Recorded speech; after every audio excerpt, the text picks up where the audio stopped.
greeting us?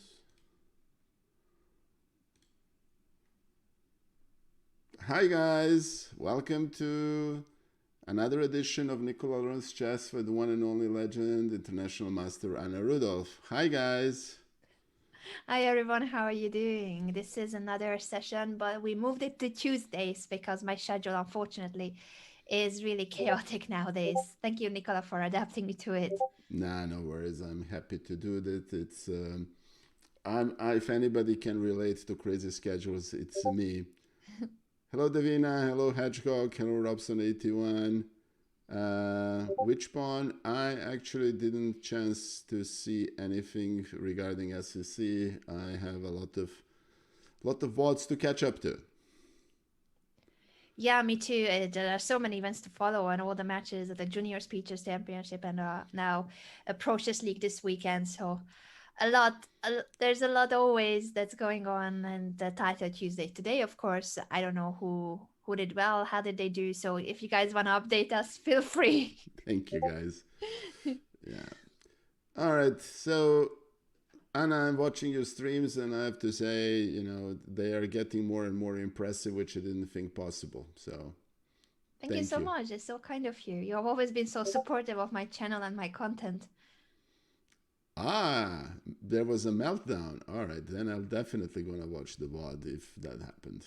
That's cool. Hikaru Meltdown? You guys are kidding, right? Oh, okay. I hope Witchbone is not trolling us, but I have no reason not to believe him. So let's.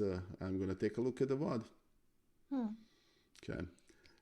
Incidentally, my dream is to play in one of those title Tuesdays, but so I don't care if I'm 0 for 10, but just to be able to play would be a dream come true for me. But Yeah. that's another story for another day. All right. Anyway, welcome again, and I'm wondering what Anna has prepared, as always. I was thinking that you fought so well at the weekend, the Sunday matches, I mean, of course, Oh, thank you. against Anna Muzychuk. But she's an excellent player that we can learn a lot from in general. So I decided to prepare today's topic around her games. And Oh God. I also had this in mind before the match, but then I All realized right. I shouldn't bring light to her best ever games and some brilliances against grandmasters when you are preparing to face her. So now that the match is behind us and you Yeah. played really well, the result doesn't do justice to how the games were. Oh, Uh, thank you. That's very kind. Uh, for the record, you know Anna how her chat calls Anna Muzychuk? no. Anaconda with two N's. And I think that's Ah. that's a perfectly appropriate nickname, and I even told her that during the stream because it really felt like wrestling with an anaconda that slowly and slowly is strengthening grip. I think I put up a good fight, but that's how it felt, and I felt a little bit like that against Dina, but this was on a different level. So Mhm. yeah. All right, so after playing 10 games, I have two more to face today. Thanks, Anna. All right. I think you're doing very well. So overall, it's a learning experience, and you're facing all of these strong Sure. opponents. You're doing very well against most of them in terms of the results as well. And this Sunday, it was just that she she just powered through even in positions where she shouldn't have. Yeah, no, and I blundered. I had game five. That's purely on me, my failure nerve. I'm still a little bit salty about it, but it is what it is. And let me say this: I'm 11-2 against these matches, and I actually won 10 matches in a row. Yeah. So is that does it count as some sort of adoption? Probably not. But anyway, I'll take it. I'm enjoying it. I'm facing Tea Vidic of Chiquitas this Sunday, and I may Hmm. have a surprise guest Sunday afterwards. So we'll see. A surprise guest on Sunday. Yes. Ah, I'm looking forward to seeing the match and to know who the surprise guest Yes. is. Okay. Excellent. So that's this Sunday, guys. Now you know what to tune into. And until then, let's learn a little bit more from Anna now that you have faced her Okay. in the match. We're going to take a look at one or two of her games, depends on how much in depth we go. I have two games selected. Okay. I'm actually reasonably, consider myself reasonably familiar with her style, having prepared. So let's see if I can replicate. Sure, we're going to be playing mostly with the white pieces, mostly. Okay. And it's a Sicilian. We're going to Okay. skip the opening stages, just I'm going to play that move by move, but we will not spend much time on this. Okay. It's more about the middle game position that I'm interested in, and you're thinking. But I will ask if you play this specific line, or if you have seen games of this specific line.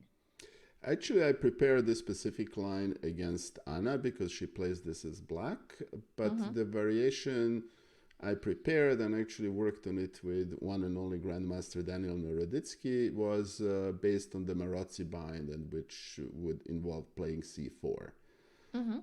So on the other hand, I would probably try to transpose this position into some sort of an Adams attack type of position and play this as a normal Najdorf position. So I would, instead of Queen f3, I would probably play h3 and g4 and Bishop g2, and then whatever happens, happens.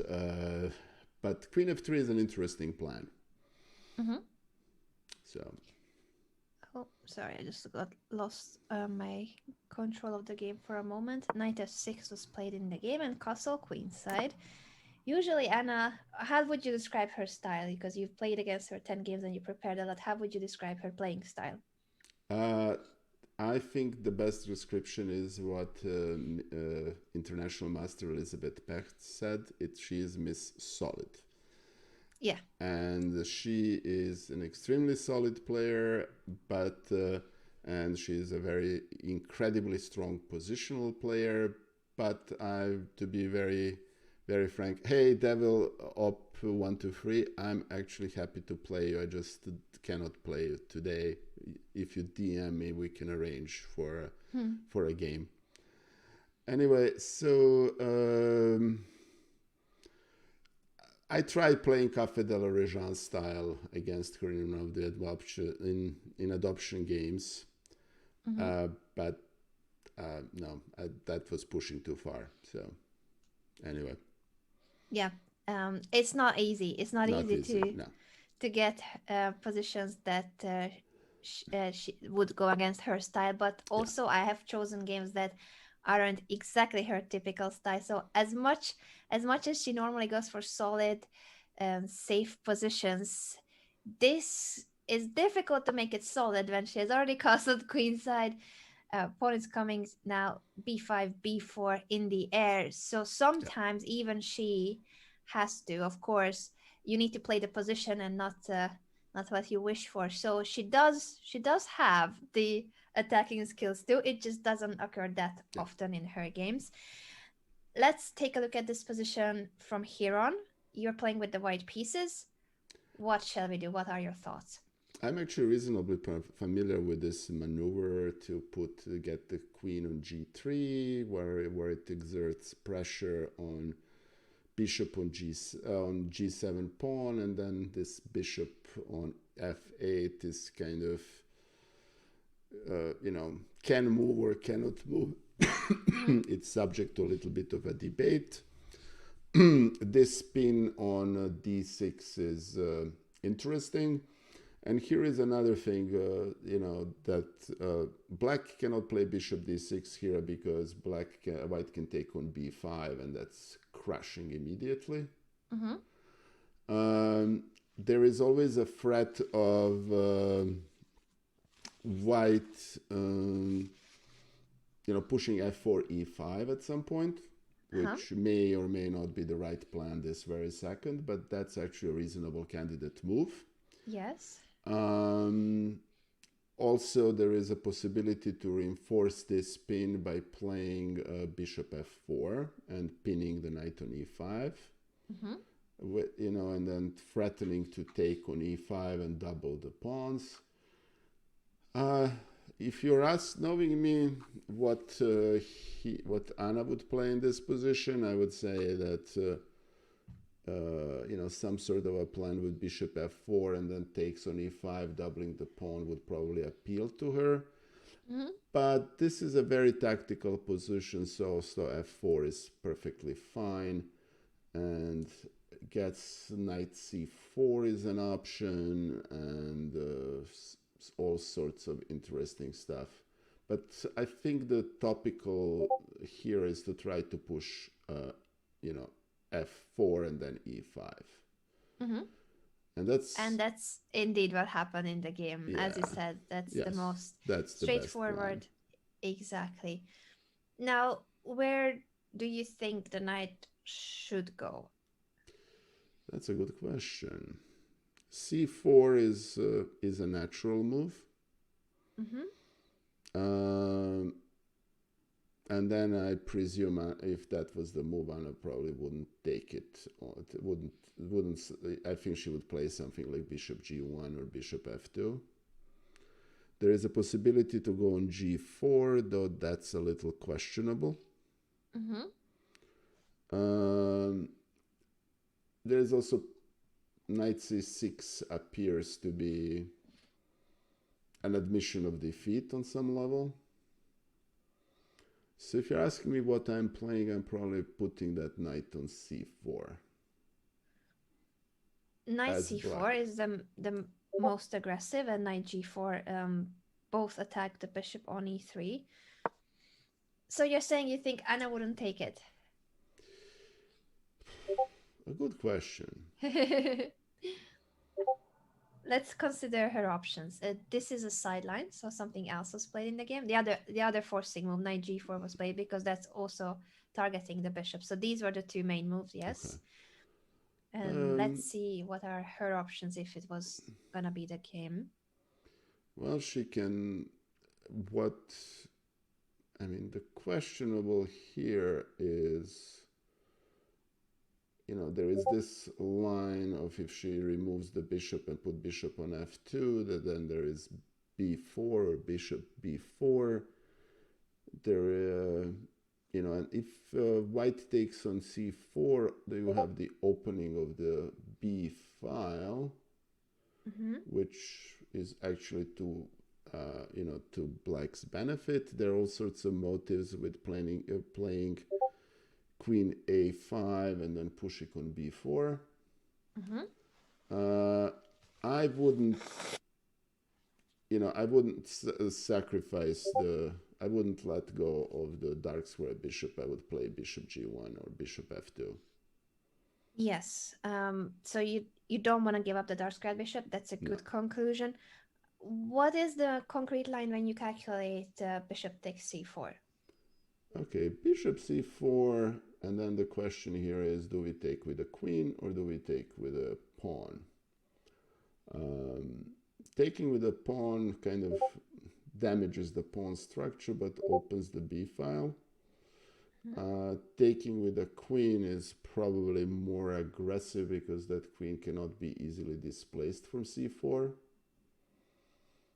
And I can follow with b4 and a5 and so on and so forth. Bishop b7, rook c8, and that's basically the standard plan of black in this position, I would think. Mm-hmm. Mm. Hey, Metric Chess, thank you for the cheer. That's very greatly appreciated. And so I would probably take with a queen. I don't see anything directly concrete for that not to be the right move. Mm-hmm. So you do prefer queen takes Yeah. because then the b pawn can still be pushed to b4 as Yes. opposed to b takes c4, which does open the b file, but it still is a couple of moves to actually attack the b2 pawn, and in the meantime, white can continue her Yeah. attack. What And would be a move here for white, you think? in this position, Yeah. okay. Well, we can play e5 and continue with that plan. Mm-hmm. Very strong move, e5 indeed. Yeah. And and that's basically a natural move. And then, where exactly is that knight going? Because if it goes to d5, we're going to exchange it. We're going to jump on f5, and it's getting pretty ugly for black pretty quickly. Yeah. Yeah. Very true. Yeah. Perfect. And what do you do here? It's like pawn on d5 is hanging, pawn on g7 is hanging, knight on d6 is a big threat. Yeah, I would love to play this position as white. Yeah. Very good job. Yeah, that's a disaster. And knight d5 is one of the few squares where the knight can go unless you go back to g8. Sorry, allergy times. Yeah. I'm So blessed the better move. I'm blessed to not have any allergies. So my wife suffers from allergies, so I completely sympathize. Thank you. Queen takes c4 is a better move. Yeah. But once again, let's turn the tables and think of this from white's perspective again. How would you continue here? Yeah, I think having a c file open or half open is better for black here. So what do we do here? We can, I think e5 is still topical. Mm-hmm. So we should play e5. Very good. Yeah. And now... Where can black go? Good question. H5 fails to queen f3 fork, so that's not good. Yeah, very important. So it's really d5 is the only move. Right? Yeah, knight g8 is just as if one d5 wanted to is not much resign. better, to be honest with you. So okay, so we take. Yeah, exactly. So we take, and then I think whichever of the captures we can play knight f5. Exactly. Even if it's queen takes. Yeah, and then knight f5 is pretty ugly, right? Mm-hmm. So knight f5, and yeah. the queen is hanging, and you're heading toward d6 or taking on g7. Yeah. Very good job. If queen e4, what would be your thinking here for the concrete line? For concrete line? Yes. Good question. Okay. That's a tad tricky. Let me see here. Technically this, okay, so the knight is on the threat. We can just take on we can go to d6 with the knight. Mm-hmm. Yeah, so knight g7 is not possible because after the exchange, the bishop on e3 is hanging with a check, unfortunately. Correct. Otherwise, that would be crushing. So, so we can do knight d6. Yeah, knight d6, and the bishop takes. Another question is, what do we take this with?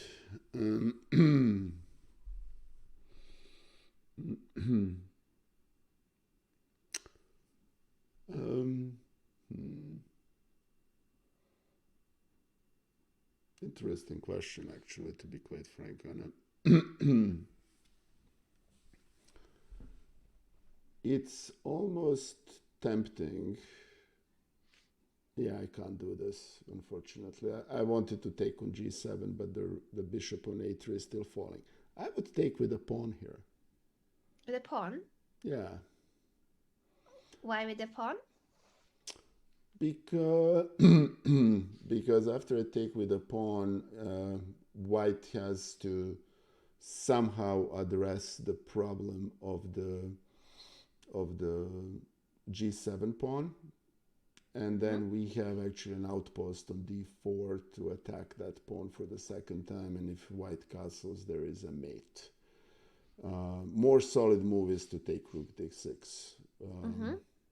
Because that's so a line would be e takes d6, and what shall black do here? Okay. Good question.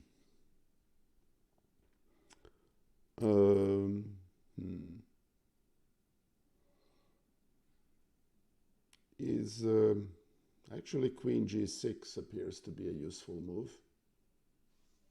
Mm-hmm. Okay, so let's do that. And then we obviously don't want to exchange queens, so we can play queen f3. Mm-hmm. And then that poor rook has only one place to go. Yeah, very good. And now we have this interesting bishop on b7 threat that we need to address somehow. Mm-hmm.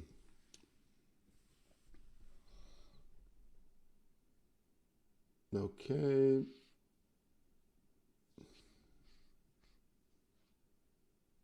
All right, yeah, this is petering out the initiative a little bit. I don't have time to play g4, unfortunately, Mm-hmm. which is why I played that.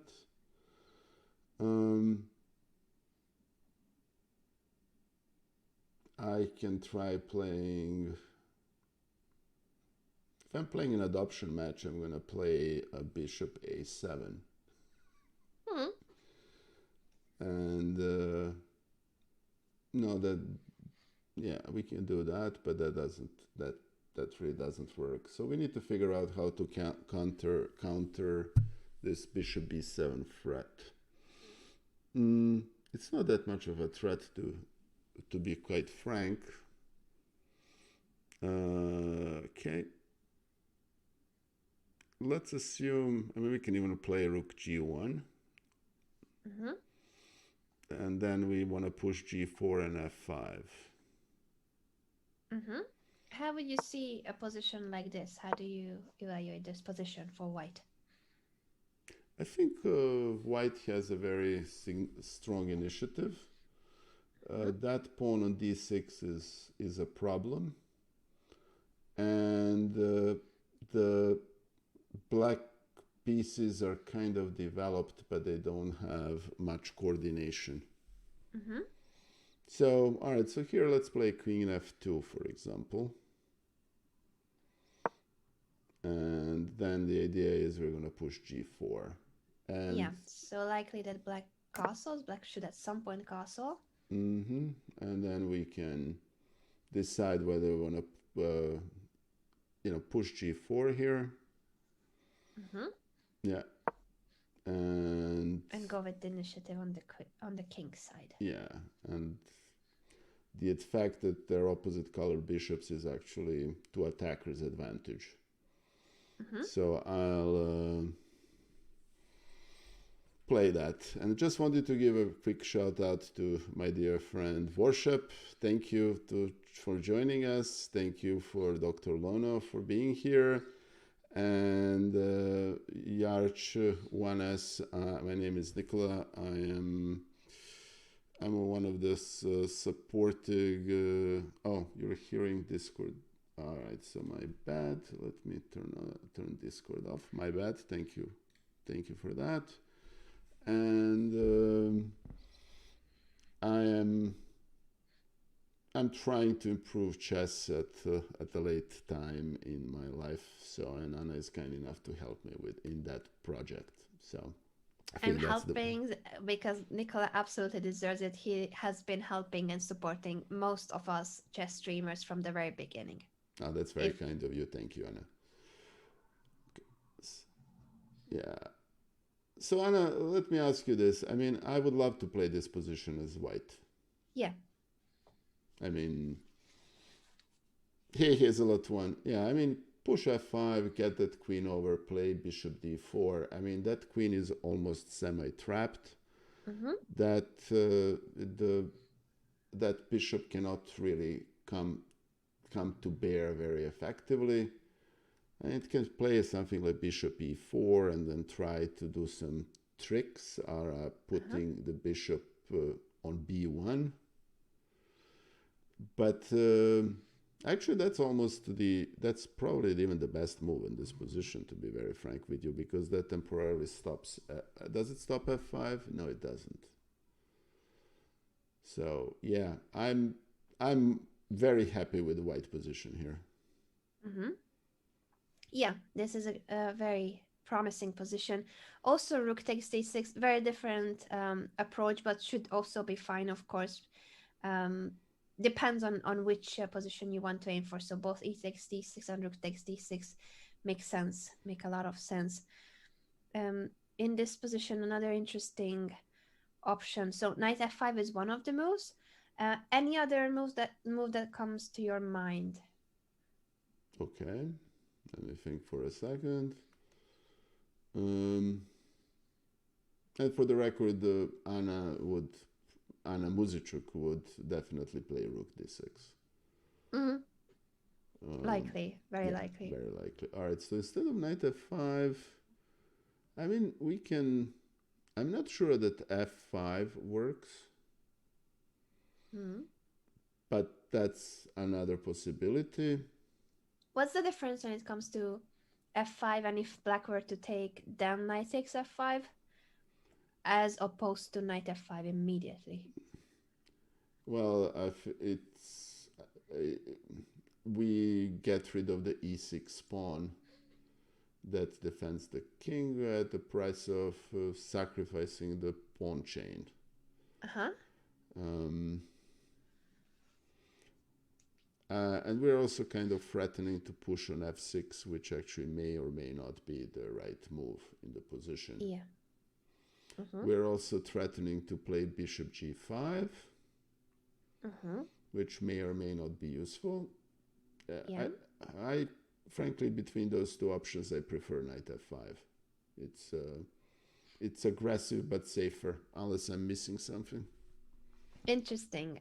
Let me just put this on the board and see if you think of it the same way, how the same line would compare if we were to play this. First of all, 96 is not the only move, right? No. If this position is after the Yeah, trade, the actually, knight. yeah, you're right. I mean, we have the e file is now open after knight d6, and that queen is challenged. Uh-huh. And also now we have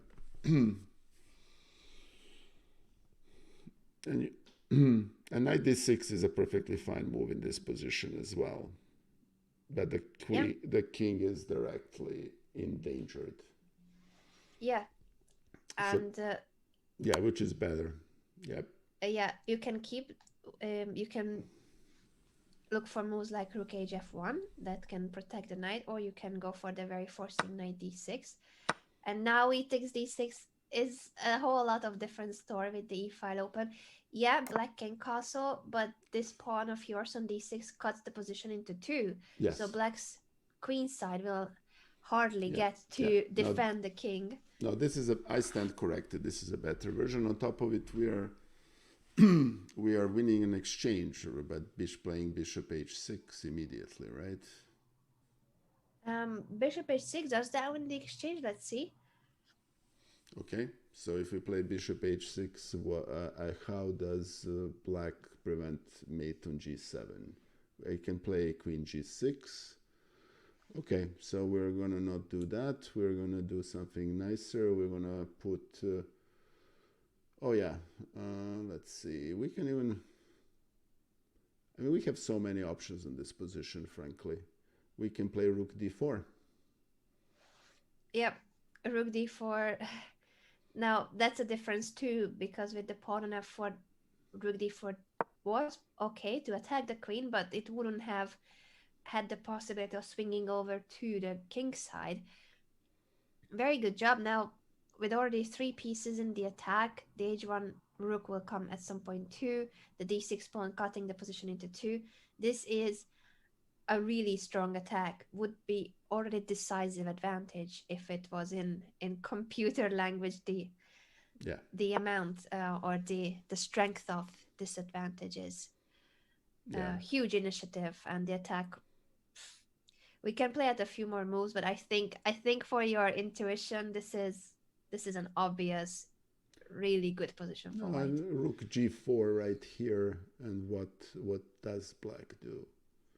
You know, yeah, it's Yeah, has to play g6. yeah, and then we can play rook f4 and bishop d4, and it's, or we can even just play h4 h5, and we're in a very, I mean, this must be like +4 for white by the computer's calculation. Yeah, very advantageous position indeed. Great job. Yes, so f5 Yep. for that reason is really strong. E takes f5 is not the only move, and of course there's this move in the position, but the engine doesn't care about moves like this, and for us humans this is still a bit scary that the queen appears on a2. How Okay. would you react to this? To this, Yeah. okay. Mm, well, do I really care about that check on b2 on a1? Mm. Oh, hey Dale, it's very good to see you, my friend. Thank you for joining us. All right, so to paraphrase, I mean, there must be a mate here somewhere. Mm-hmm. All right, so if we, all right, so what we can do is we can take on e6 once. For example, we can play queen f3. If we take on e6, does black have time to give this check? It it does. Actually, it doesn't. What's gonna do? He's gonna give a check, and then he's gonna give a check on b4, and okay, yeah, all right. Let's not push our luck. No need. I'm just asking. I'm just asking. In Don't all let me scare honesty, you. so what? All right, I'm gonna queen a1, king g2, um, and what's the next move? Bishop b4, and I can go to e2. Yeah, not the most natural square for the king, but the queen is hanging and this pawn is still on the board. So Yeah, black cannot just do all of this and not get punished for it. yeah, and that knight is defending on c2, and that there is no direct threats, and bishop on c8 is useless, and so is the rook on a8. At least it's Yeah, what won't arrive in time. So exactly. What happens if black gives the check on a5? I'm just gonna And play then c3 and laugh all my way to.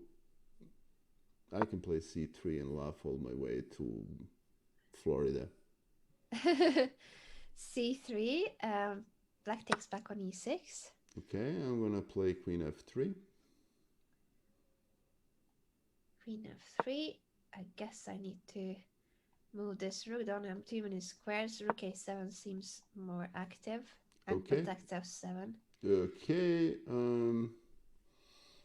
So let me figure out what's okay. So I'm just gonna be sneaky and play knight c6. Does that win material? Well, you do have a check on d7. Uh-huh. So you have to do a check on d7, and I'm gonna put the king on e2. Yeah. So if and now black does not have the time to take on d1 or shouldn't really have it. This is hanging too. Queen goes back, let's say to c7. Okay, and let's see what options do I have here. I mean, I obviously played this without much focus, but let's see what I can do here. Okay.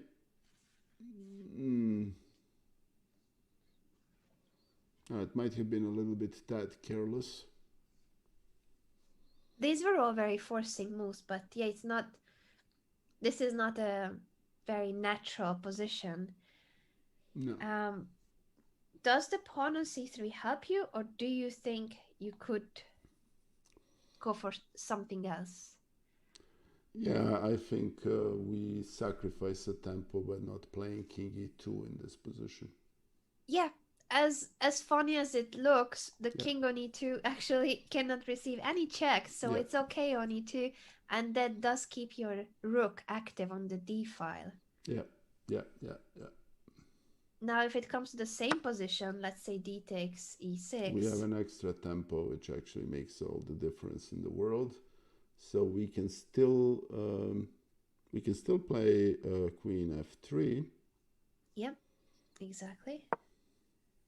And now all of the lines that we looked at, whenever the rook moves, whether to a7 or b8, it's not the same anymore. No, exactly. Yeah, thank you. That's actually a big difference. Hmm. Yep, no tempo with the check. Our king is safe on e2. Very good job. As I was telling myself yesterday, Nikola, calculate precisely.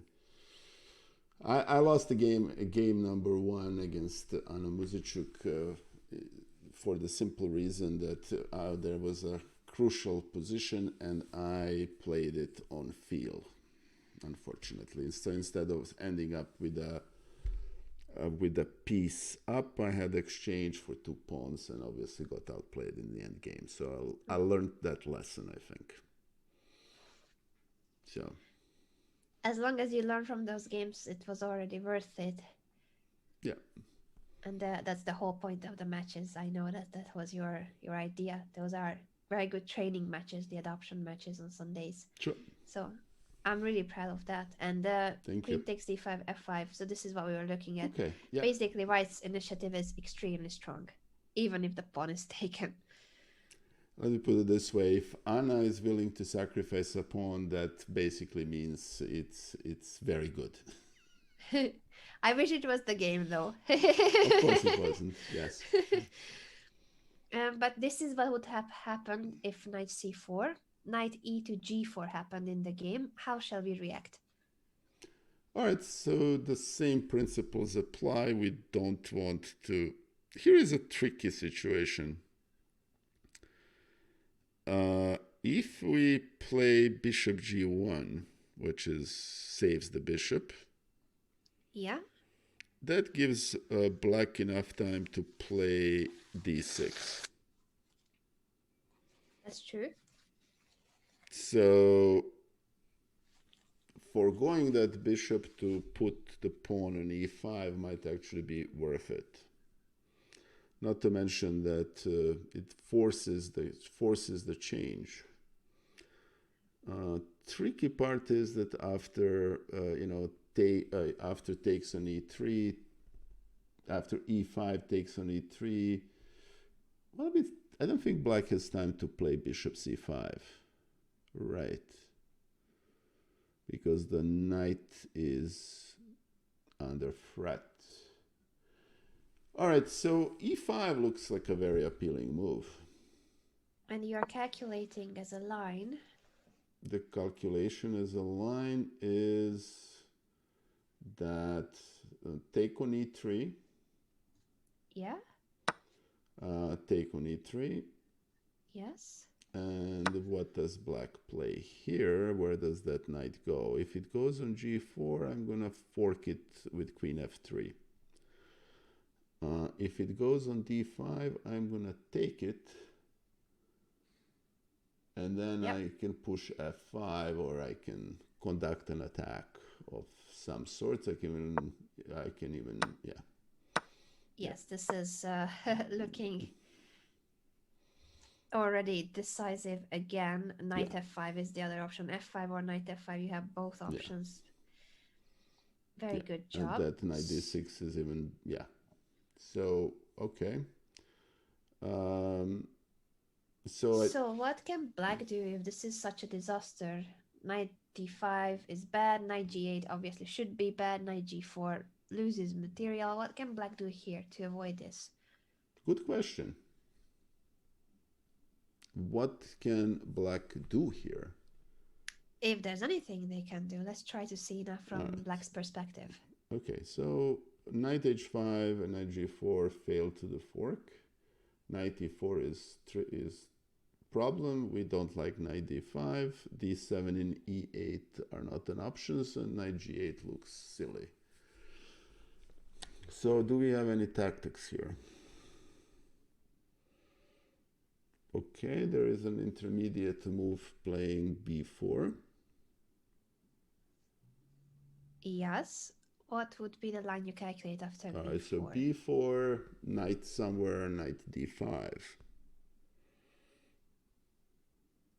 And if it takes on f6, we take on c3, take on g7, take on b2, and we have a crazy position that even I wouldn't play.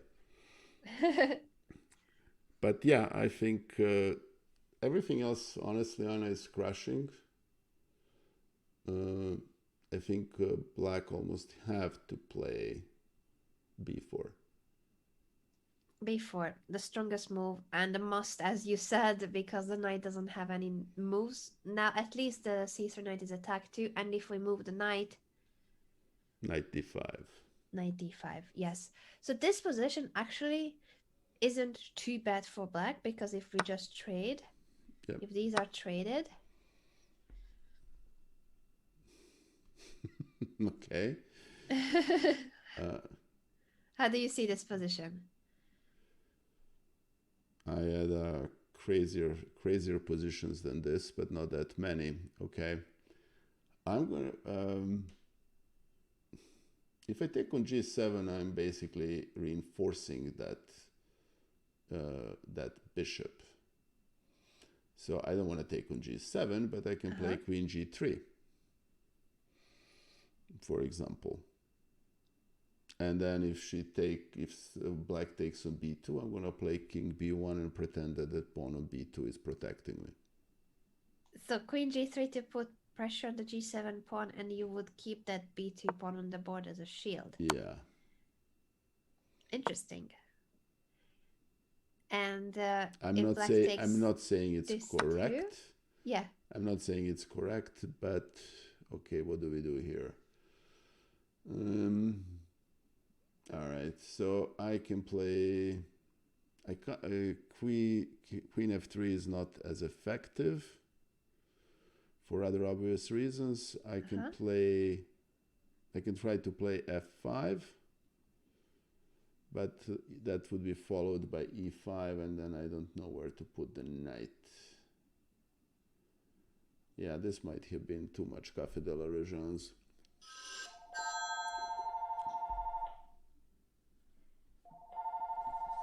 My apologies. I'm just gonna need to send a text. Yeah, no worries. Yeah.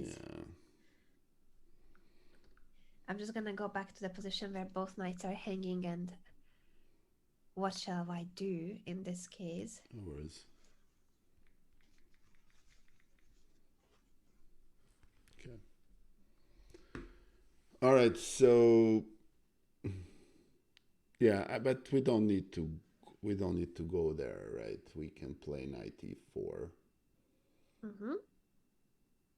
It's almost in all honesty, it's almost, hey, Chess Melissa, good to see you. Thank you. I mean, is it tempting to go on to b5?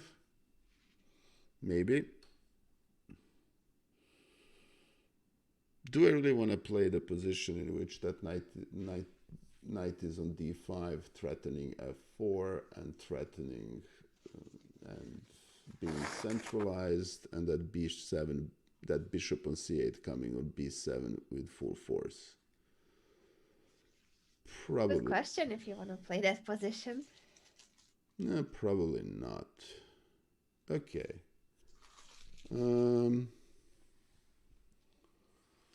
You mentioned briefly knight b5. How do you see those positions? Can you make that work, or do you think that's worth calculating? If it's a bullet game, I'm gonna play it and hope for the best. It's actually quite tempting, very honestly. Knight cb5. So black has to take it. Yeah. The problem with the line is that what do I do if after I take black plays queen a5? Yeah, queen Well, I need somewhere. to So the rook is attacking a2, and you can attack it with the queen 2, or keep the queen here and keep the rook targeting a2. Well, this is still a good position for me because now I can just, I can decide is it worth capturing on f6 or giving a check on d6. Mhm. And that's actually a tough question.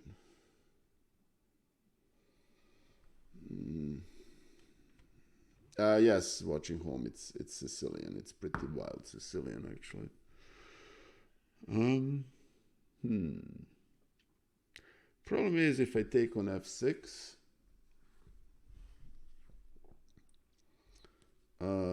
I have black is going to end up with a huge center, and that king is going to be fairly safe behind the pawns. Black doesn't even need to castle. Uh-huh. Okay.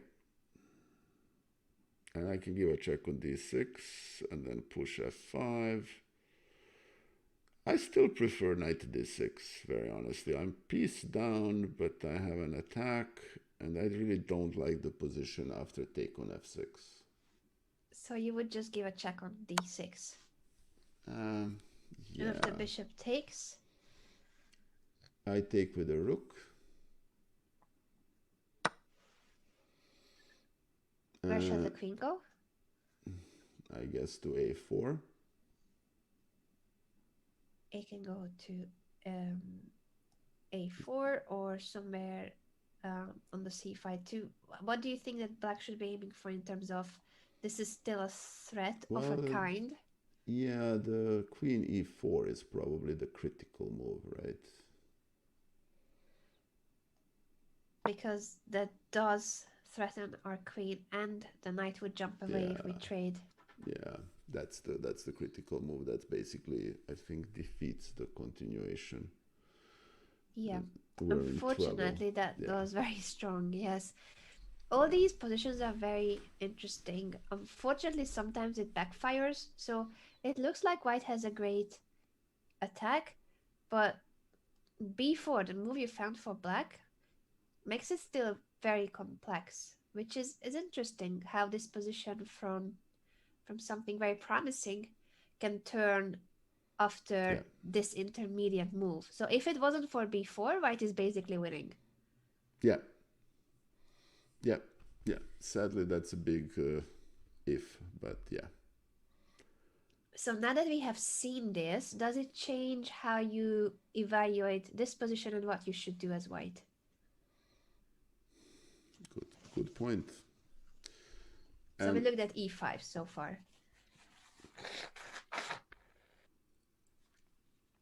yeah, it's too forcing. It's hard to calculate through. All right, so we are playing bishop g1 then. Bishop g1 preserves the bishop. Yes, it's true that now black has time to prevent e5 if black wants to, but keeping this bishop on the board actually is priority. Yeah, And the knight on g4 doesn't stand well. We can it's ready also to be pickled. exactly, very true. So if black simply played d6, Yeah, I'm just gonna do h3 for the giggles. yeah, and this is a terrible square for the knight. Plus our queen is putting pressure on the g7 pawn, so black cannot develop naturally. Yeah, no, this is, and actually now we can even push e5, and Yep, then yeah, excellent. yeah. e5. Now this is a different story with the knight being chased to h6, not taking our bishop. All right, now you can play on d7 though. Knight d7 or taking a knight d7? What do you think black should do? Uh, I'm sorry. What's the other option? You Yeah, I was wondering if for black, do you think black should go to d7 right now, or shall black take on consider e5. taking? Yeah. Good question. It's not actually easy to answer. And I'll just open the door in case it helps me breathe better. Sorry Yeah, about please, that. please, please let me while I'm thinking.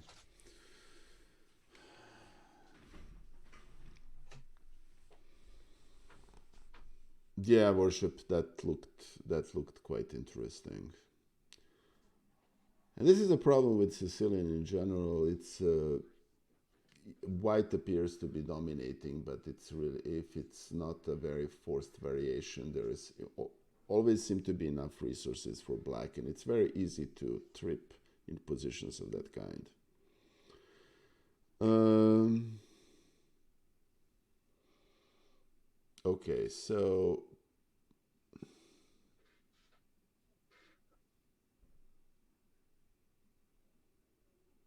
it's quite tricky because if you play knight d7, I can take. Oh, but that's a check. Ah, darn. Actually, it. Which line you're saying? Okay, I was thinking that I can that if I take on this, if knight d7, Yeah. black takes on d6, takes on d6, but then you can sacrifice on b5. But the problem is that knight f4 Yeah. is bishop f4 is a check, so I can't do that. Yeah, that is a pity that bishop f4. Yeah. So the line that Nikola is saying for everyone to see, usually when this queen bishop placement happens in the Sicilians, we normally would Hold have on a this second. the sacrifice. Can I interpose queen g7 here? So here bishop But it's f4 still was a the check and the refutation, defense. Yeah, and then and if you start with this, you're saying, but then then bishop f4 bishop still f4 unfortunately defends the protects. knight, and Yeah. I've actually managed to play a very. Oh, it's not Bottas gambit because I can take on h7, but I haven't achieved anything. Yeah, unfortunately. Okay. So what shall I do? So I think actually knight d7 looks like a natural move. To be honest, I think that's more natural because I don't think black wants to open the d file here. Correct. Yes. Opens the d file, opens the f file if black takes on e5. Okay.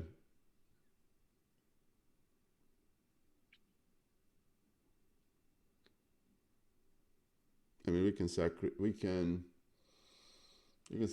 on b5 now, but I don't want that to be like my idea fix. Um, Well, the pawn on e5 is basically under threat, right? So we need to do something about that. Uh-huh. Yeah, I don't want to play silly moves like bishop h2. If we play queen f3, there is bishop b7, and we have strengthened the position of black. On the other hand, f5 fails to knight f5. And this is where Nikola usually gets into trouble because I'm not seeing anything, and then I usually play forcing moves It's very complex though, and the position. lose games. Don't worry, it's a very complex position. No, thank you, Anna. Okay.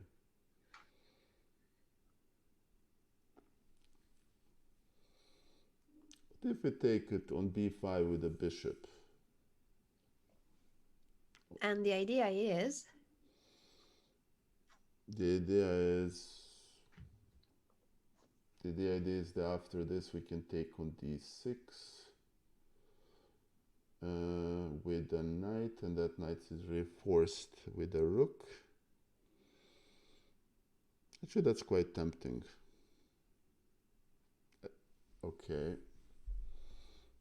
And that queen needs to go somewhere, and then we actually have a line, and on top of it we have this bishop on g1 all of a sudden becomes a monster. But all right, let's be concrete. Let's assume I take with a knight db5. Takes. yeah. Where does the queen go? Queen actually should go to. Surprisingly, that knight on h6 all of a sudden has a function. Yeah. It's funny how it ended up being somewhat useful. All right, so I'm going to take on b5 with a d knight. And after I take it, I think black has to take. There is nothing better. Yeah. And then I'm gonna take on b5 with a knight. And where does the queen go? Good question. Let's see what are the options. Not that many, actually. b7 looks scary. a5 is interesting.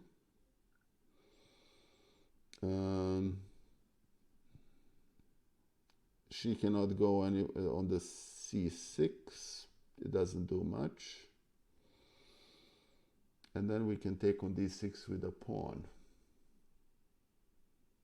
And then we can put the knight there, or we can give a check and...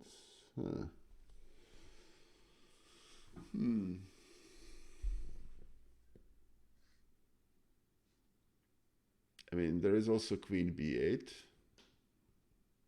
Uh-huh.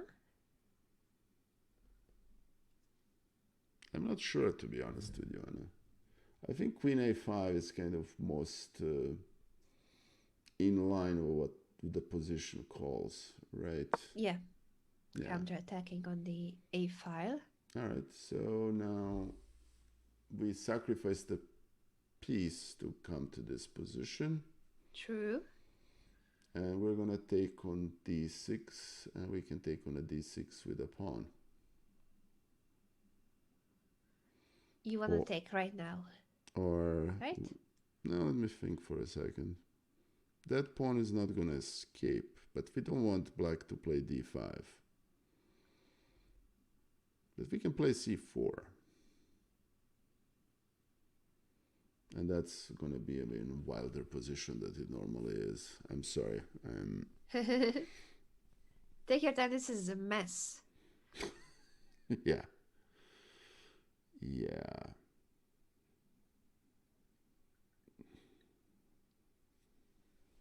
I mean, this pawn on d6 is really nasty, and there is a check on c7 that's really scary. Yeah. And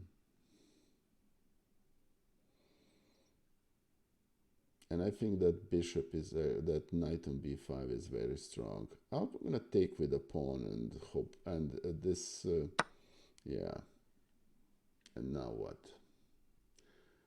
We are threatening some nasty stuff here. How shall black react? Can he prevent that? Knight c7 check. Good question.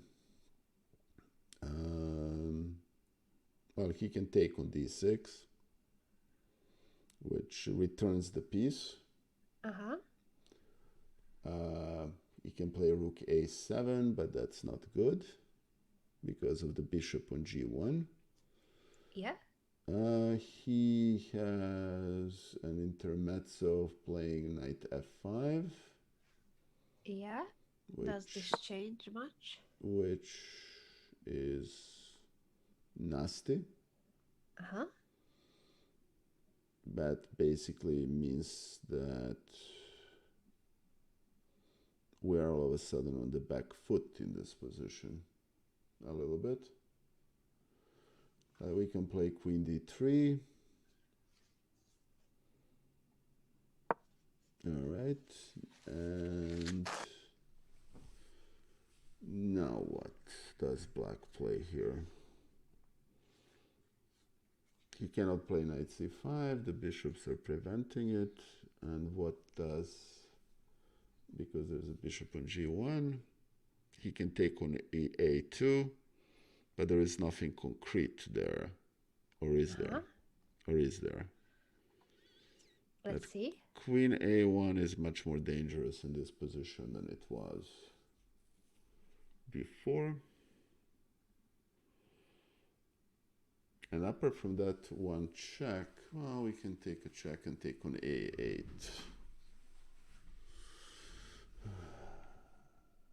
So you're saying queen takes a2. Hmm.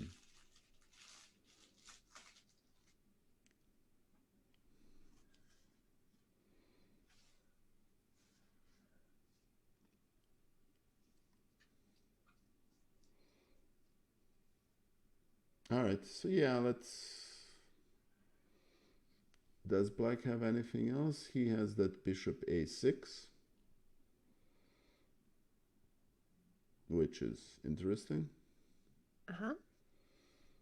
Uh, hey, worship. Knight c7 is nice, but it's not a mate. He can go to d8, unfortunately. Yeah, would be great if it was mate. Okay, so I'm black here, right? And well, the knight is actually defended twice. My problem is that black is gonna take on d6, but that's a check, so I can still take it. And I have 3 pawns for the piece.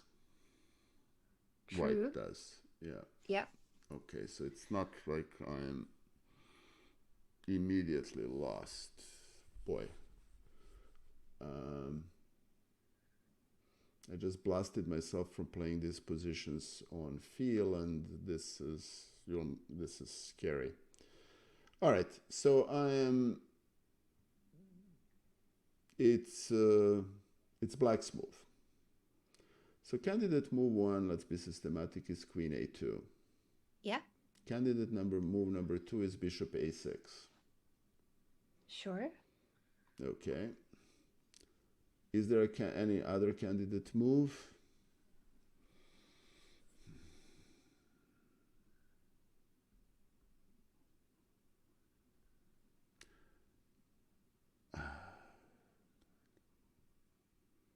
I don't see it, Anna, to be honest with you.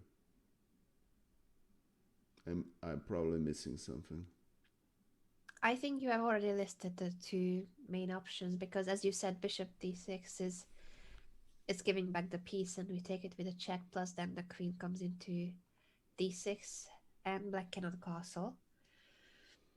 Yeah, and there is a dark square bishop that on g1 that's itching to go to c5 and do Yeah. nasty things to the black king. Hey, Handbrain, it's very good to see you. Yeah, bishop d6, I can just take it with a knight, and it's a check, and it's nasty and messy. Yeah. So All basically, right. it's queen a2 and bishop a6, as you mentioned. Hey, Dirk, yeah, it's very good to see you. Thank you for joining us. If bishop a6 to pin the knight.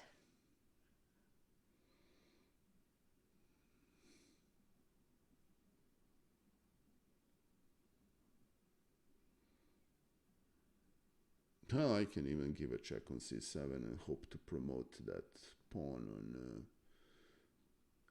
Okay, I'm giving a check on c7, right? And you have What's to the line? Let's calculate it. take on c7. Black takes with a queen. I take with a pawn. You take on d3. I take with a bishop, and then I have a nice pin on b5 at some point, right? And I'm a piece down, but I have this interesting pawn on c7 that's threatening the check if that piece leaves. I wouldn't mind doing that, to be honest, Anna. Let's take a look, because it does look interesting to Yeah. go for this, which doesn't win the piece because we have given up our knight. Yeah. But the pawn on c7, you're right, is a very powerful passed pawn. Yeah. Hey, Chess and Earth, it's very good to see you. On top of it, this knight is gonna. There is a bishop b5, but then rook c8 here, and then we don't really. How do we defend the pawn? Right. Thanks, Chesanerf. Thank you for your kind words. Yeah, it's a little bit messier than it should be. Can we go back 2 moves? Let me just Sure. Which position? um, after knight c7. You mean here? Yeah, and rook takes he. I think The we queen. takes on c7. I can take on a6. Oh, you wanna include this move? I can take on a6. Okay, because if now black takes, then you take on c7. So you prefer this move order because now the rook is hanging on a6. We're Yeah, threatening to and promote. I have I'm still down a pawn, but there is still knight c6 here. But after rook c6, yeah, that didn't make much of a difference, did it? But then I can, what can I do here? No, not much. There's actually a crazy move after this. I can take on d7, right? Is that what you have in mind? I don't know. Let's calculate. Yeah, okay, I'll take on this. Oh, hold on. Chess on Earth, I'm playing as black and white, depending of what Anna wants me to do. So I've been switching positions in my mind so many times. You're saying there is a crazy move here, okay? A pretty one. Yes. All right. So, okay, and it's not rook d7. But it's also crazy it works. Yeah. Rook d7, we can calculate that. What happens after that? Yeah, it's going to take on d7 and take on c7 and bishop b5. After bishop b5, it fails. Okay, so I'm not seeing something. What am I not seeing? If I play bishop b5, black takes with a pawn.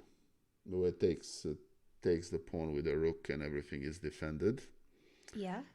Rook d7 fails to king d7.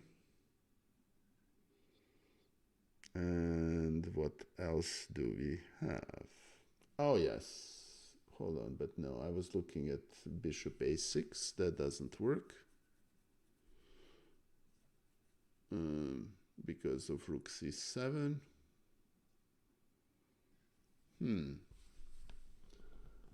Okay. Yeah, worship, that's what I thought, but oh, okay. So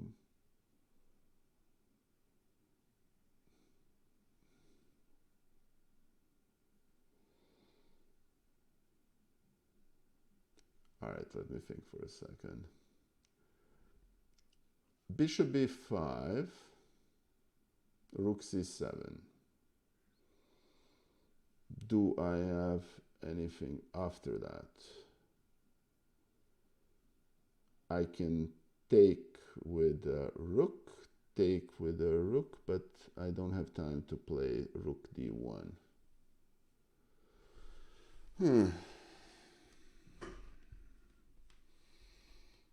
Okay, so what am I missing?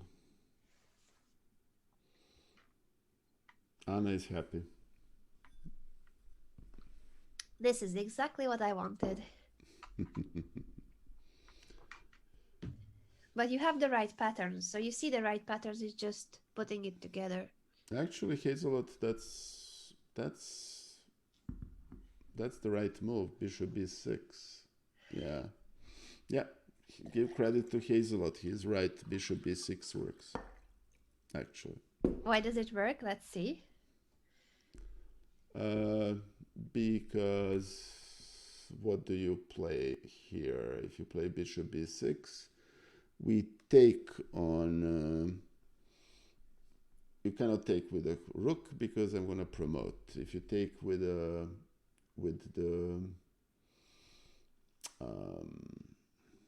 I'm sorry. If you take with a knight, I'm going to give you a check on d8.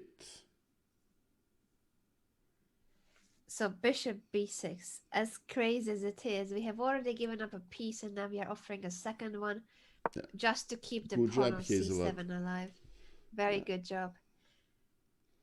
If knight takes, what was the line again? We are gonna give a check on.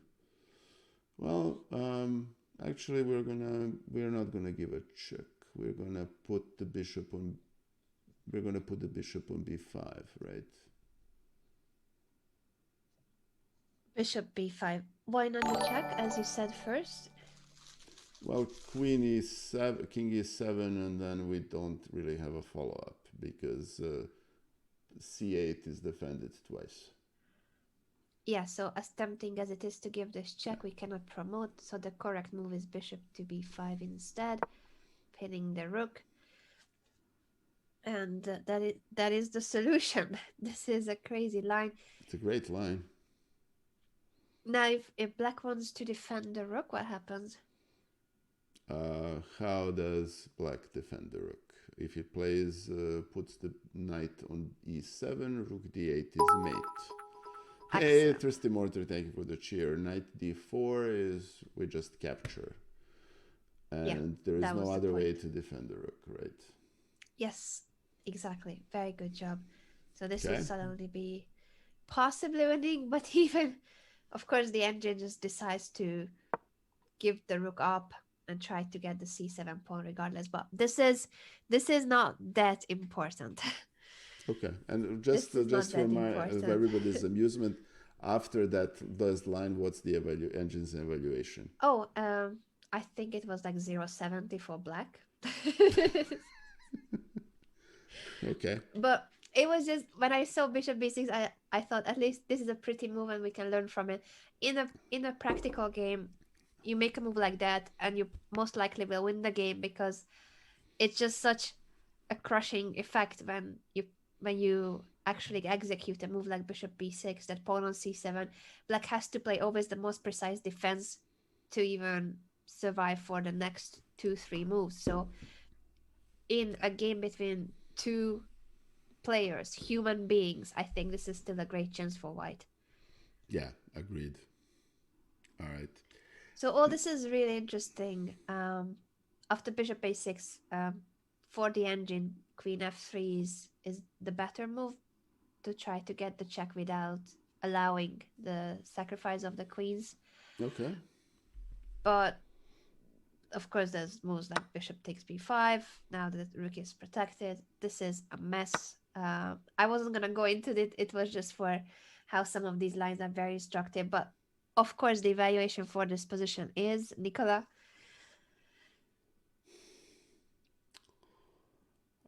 Shoot me. Okay. 0-0-0. Yes, exactly. Shoot me. No, All this right. is totally not relevant. In a practical game, I think your intuition is right. You do have compensation for the piece that you Yeah. sacrificed on b5.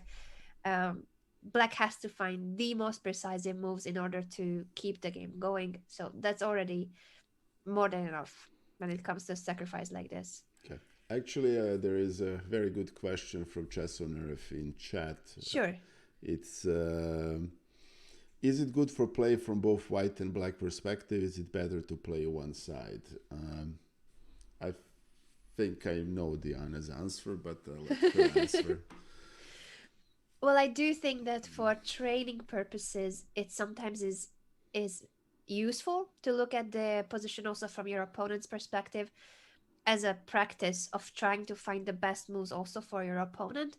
Because I think what can be a mistake in our own games is if we have an idea, we have a plan, and we don't always consider the best responses for the opponent.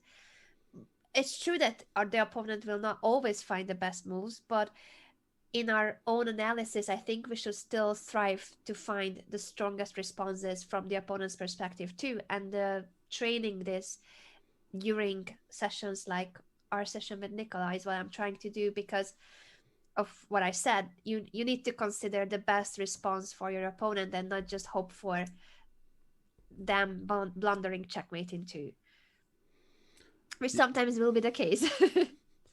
I on to because Chess on Earth asked me to answer this question myself, and the answer is I actually really like to play both sides of the position because on some level playing from both sides helps you better understand one side. Yes. And I think that's the, you know, in other words, it helps better understanding the position for both sides. So I think that's a fair answer. And a good Yeah, evening, exactly. yeah, and a good evening to Monsieur Renard. So Yeah, sorry, Nicola, I was cutting you there. I no, no, think no. you summed it up better than I do because obviously for the overall understanding that should help too, that we are looking at it from both perspectives.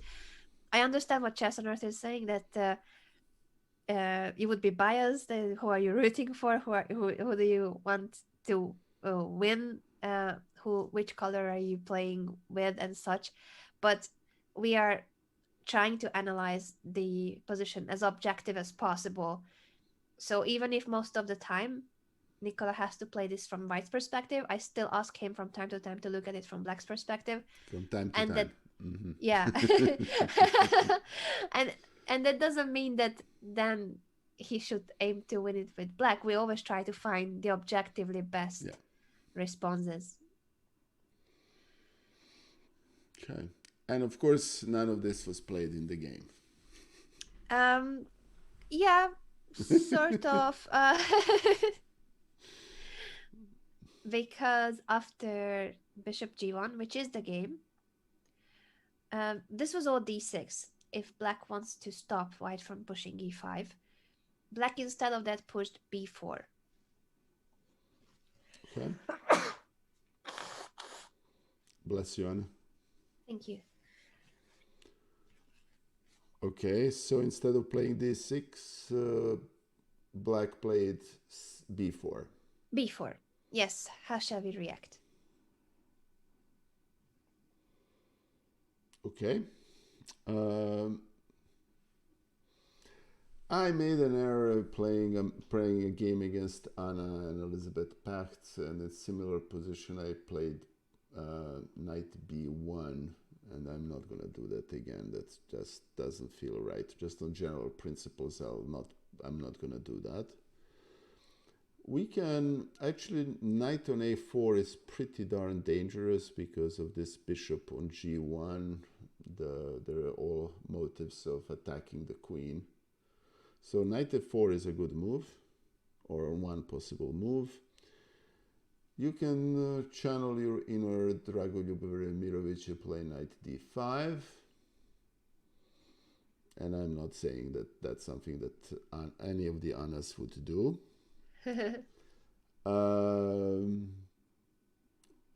We can also play knight e2, which is perfectly fine. Oh, Chess on Earth, thank you for the gifted subs. That's very greatly Thank you so much. appreciated, my friend.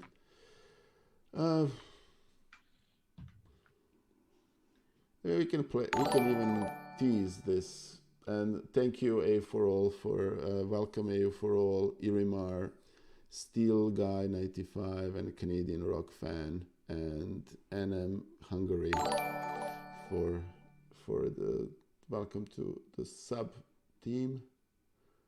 You know, and we can even play knight b5 here.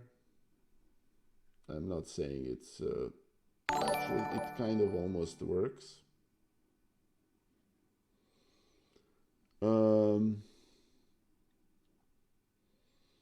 I think knight e4 is perfectly reasonable. Knight to a4? Yeah. Knight b5 is very aggressive. Yeah. And to follow basically similar lines to what we have already seen.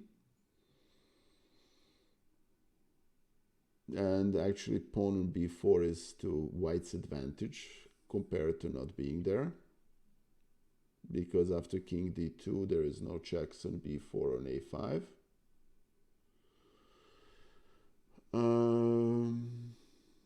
And very frankly,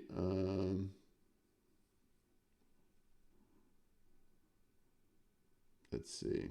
I mean, we can add knight e2 just on general principles. Though that feels awkward. We can also ignore it and play e5.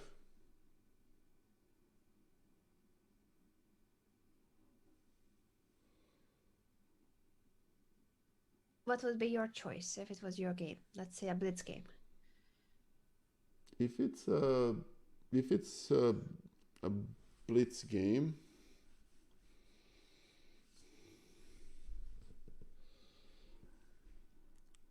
if it's a bullet game, I'm gonna put the knight on b5 and hope for the best. Okay, and if it's a blitz game? If I have a little bit more time, I'm gonna play knight a4. Yeah. I don't think any other option is really in play in this, to be frank with you. Very good. Knight a4 is the best, Yeah, but it didn't happen in the game. okay. As you said, that knight stands well on a4. It's gonna take a while for black to try to attack it. And in the meantime, we are threatening e5, we are threatening h3. So this position should be better for white. Yeah. But Anna played the other move that you mentioned that you played against them, against Anna and Elizabeth. So even she plays those kind of moves sometimes. It's safe. Okay. All right. Very good. I wonder what Elipact would say about this move, but okay. Too solid. Yeah, it's good. Well, all right. So now that the knight has jumped back to b1, what do you think black should do? We are turning the tables here because this is a critical moment. Okay. All right. The solid move is to play d6, right? And kind Yeah. of that's the solid move. There is always a possibility of playing bishop b7 because we're kind of attacking e4. I don't think we can actually take on e4.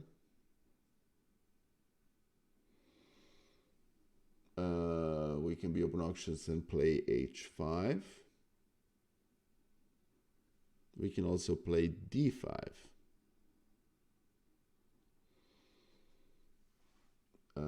We can channel our internal yesser and play a5.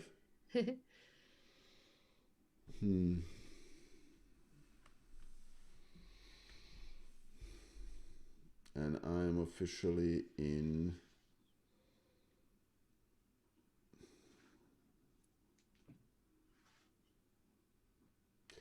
none of that is sufficiently concrete, Anna, to be very frank with you. Yeah, let's look for something concrete because yeah, this requires that knight on g4 is a little bit troublesome, and we can, because of it, we cannot really move the bishop on f8, though that would be a pretty, playing something like bishop c5 and hoping to castle would be a good plan. Yes. But we can't do that. Or can we? Bishop c5, h3, knight g6.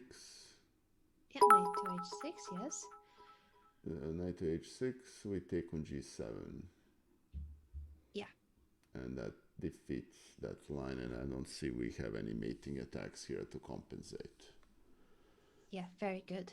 So this is the line that Nikola was mentioning, just so that everyone can see it on the board too. Everything is hanging. Yeah, that we're losing a piece and we don't really have a counterplay. All right, so Sicilian move is to play bishop b7 to hope to put the rook on c8. So that's one plan. Another plan is to push d6 and hope that that prevents e5. Yes, counterattack knight e5. That's exactly what I had in mind, what I think makes sense. Not to mention that then we threaten to take on e4 with the bishop, which is actually strong, which is actually a concrete threat. So I'm starting to like bishop b7 more and more, Anna. So let's make it on top of our list. That's actually the most concrete move I can find in this position. So, what would be the move that you're considering after black's? How do you think white shall continue from there? Okay. If you play at the move and then see what will be some of the options for white. Okay, we still have e5.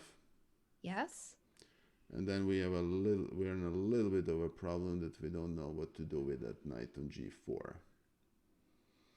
Yes. So, are we sacrificing the knight on g4? Yeah, that is the question. Hey, Artvega, my friend, it's very good to see you. Thank you for joining us. Thank you, my friend. Let's give a shout out to Artvega, who is a fellow streamer and a dear friend. So, oops, I have caps lock open for some reason. Artvega, 1983, yes. Thanks. Yeah. Thank you, worship. Okay, so we basically need to conduct emergency measures to shore up that knight before we start playing for concrete attacks. And so we need to play either d6 or we need to play something along the lines of h5. And I think d6, does d6 prevent e5? It does, because yeah. Does All right. it? So d6. So you're saying it prevents e5? It does, doesn't it? Because we're gonna take twice. Let's look at it from white's perspective now. Okay. So I'm gonna play h3. Exactly. Okay. And then after h3, then I have no other place to go but h6. And then I can play e5. Yeah. So now that you have chased away the knight, e5 is possible. Yeah. Yeah, that's the reason why in this position, why d6 is interesting. But the one way black can stop white from pushing e5, actually there's only one way. Well, maybe two, but both of them involve a more forcing pawn move, more forcing than d6. Okay, we had a d5 as an. Wait, do we have d5? Does that prevent e5? No, it doesn't. But it allows us to jump on e4, but then the knight is still being pickled. Yeah, the knight is hanging on g4. Okay. I don't think b3 is an option. I don't think h5 is a realistic option, because that doesn't stop e5.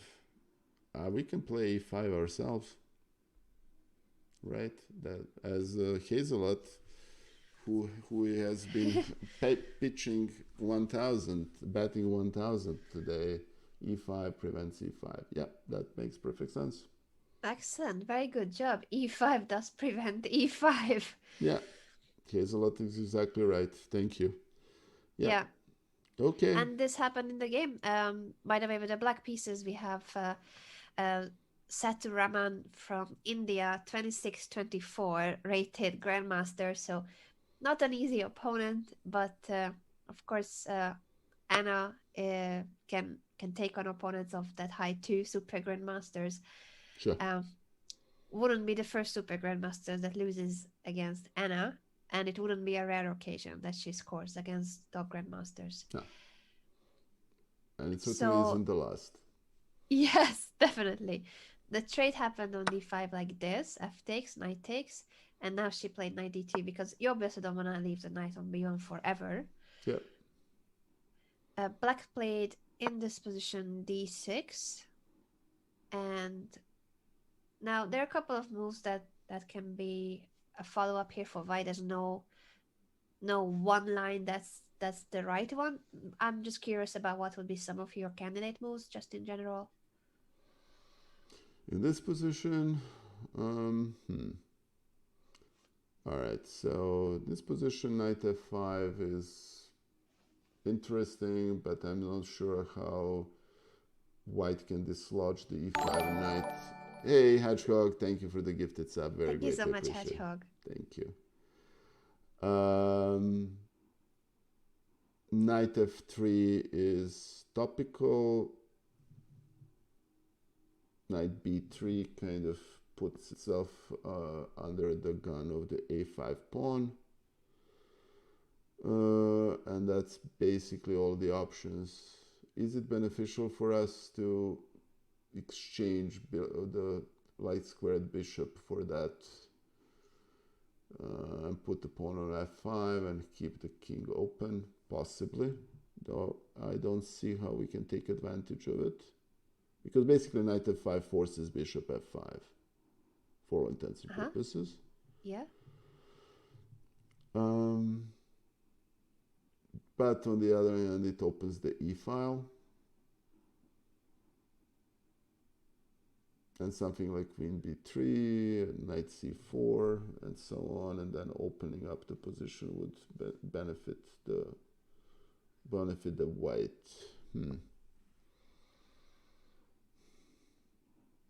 As everybody said, this is a very solid way of playing. Okay. Yes, this isn't as sharp as the other lines that we looked at. All right, so I mean, what other options do we have in this position? I mean, we don't really need to move the knight, right? We don't have to if you don't want to. We can put the knight from d2 to f3. Yeah. Which is opens up the rook and is a perfect development move. So I would play that. The problem with it is that we're blundering a pawn on e4 in that line, which we don't want to do. What happens in that position? Is that bad? Well, we don't. So what do? We play queen e1. And then where is that knight going? Actually, might be actually a good line. Okay. So you're calculating knight to f3 to improve the knight, attack the e5 knight, which is white's most active piece. Yep. And in that position, the question is it an issue that black can take the pawn? And you're saying after knight takes e4. Then let's figure out. Obviously, we don't want to play Bottas Gambit here. And what's our continuation? Our continuation is we cannot take on e5. We cannot do this. We need to move the queen for all intents and purposes. So where does the queen go? Let's say we put the queen on f4. Okay, what does black do? Knight go back to f6. Then we can exchange the knight and play rook e1. Or do we have anything better? Okay. So queen f4. Yeah. And if the knight goes back? All right, so do we want to take? We probably don't need to, but we can.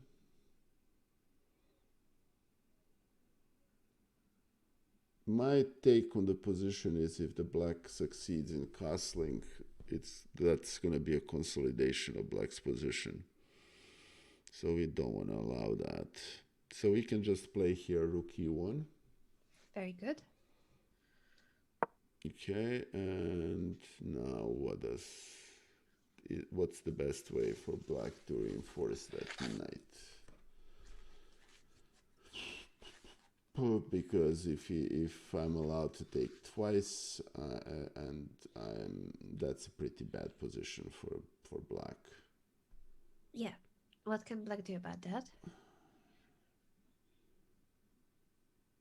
The issue here is that black can play knight d7, Yeah. and after knight d7 we can play bishop c4, and it's a little bit problematic. Oh, but it can take Can with we? a quick. It can take with a queen. Yeah. My bad. We don't wanna blunder that.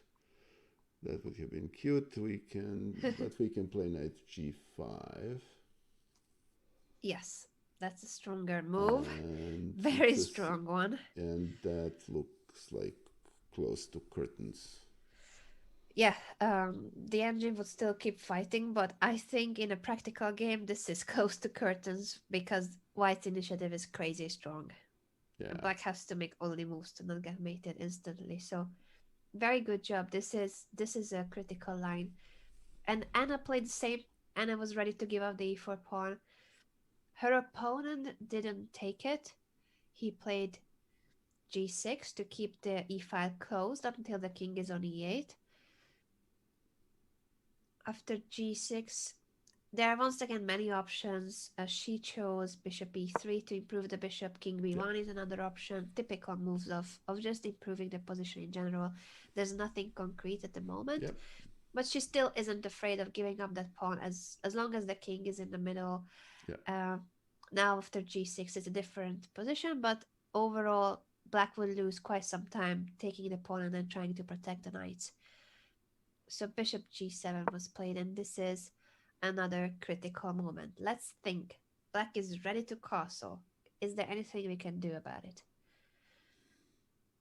Okay. Huh.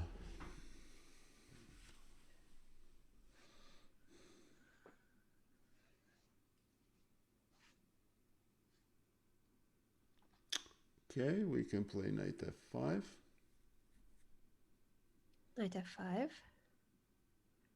Okay.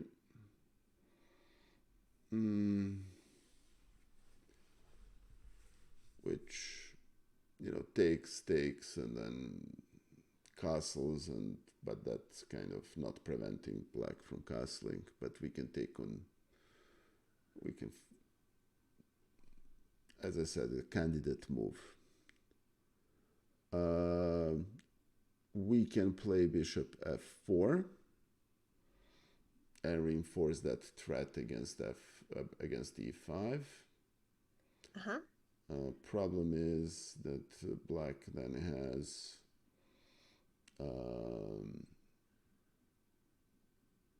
knight h5, which is a little bit annoying.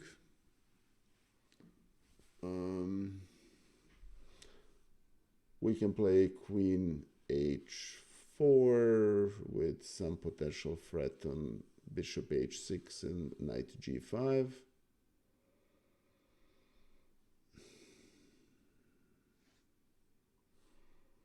Okay. All right, so what else is available in this position?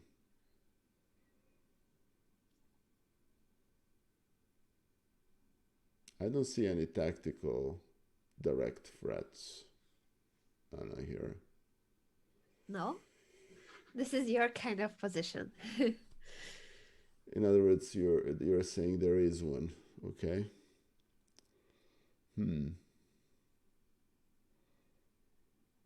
All right.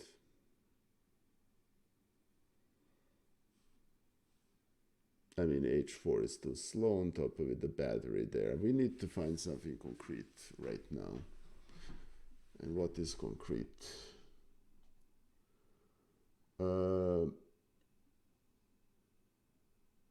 We can take on e5. Okay. If we redo the redux of b5, black takes and then puts the bishop on d7, and we don't have anything.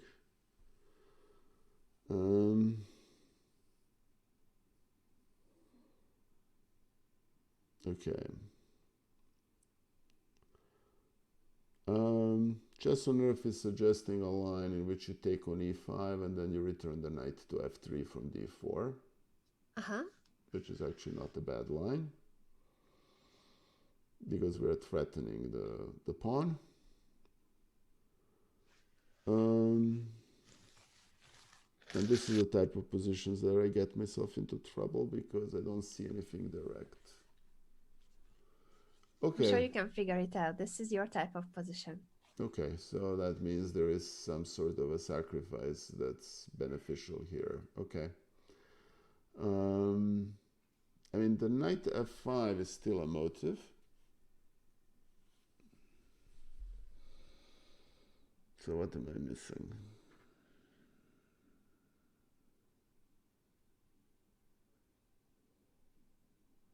We can't play something. Can we play bishop h6 and then queen h4? No, he just returns the knight to g7.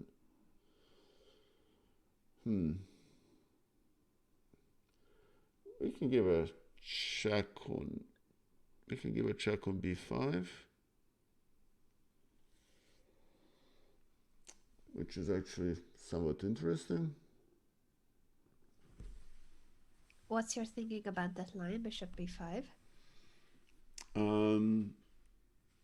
Bishop b5 takes with a knight. Move the queen somewhere. Check on. Oh yeah, and then we have the knight on e5 is hanging. Yes. But can he play bishop d7? If he plays bishop d7, we can. Sorry guys, let me just. No, it's just ignore that ring. I'm sorry. That's a phone I don't pick up, and it's kind of too far for me to interrupt it. So sorry about that. Yeah. All right. So yes, bishop b5 is the killer move here. Bishop b5, because if it's taken, yeah, as you said, then we have knight takes. Knight takes and knight takes on d6, and queen e7, knight d6. Where does the king go? Then the knight on e5 is questionable, and it's a wide open position. And if it's queen e7, takes and play bishop c5, and that's kind of curtains. You mean if queen e7 here? Yeah.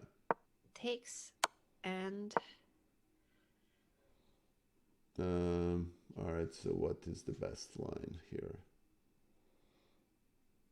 The best line is bishop c5. Is it? Yeah, looks like it. Bishop c5. You want to go for winning the queen. Is there a way for black to prevent the loss of the queen? Good question. Yeah, black can play king e7, king g8. So if king g8, right, I can take on c8. does that win material? Well, I'm gonna give a check on d8 afterwards, and after bishop on f8, I'm gonna give a check on e7 with, oh, I can't because the queen is protected. Okay, let me get something that's more concrete.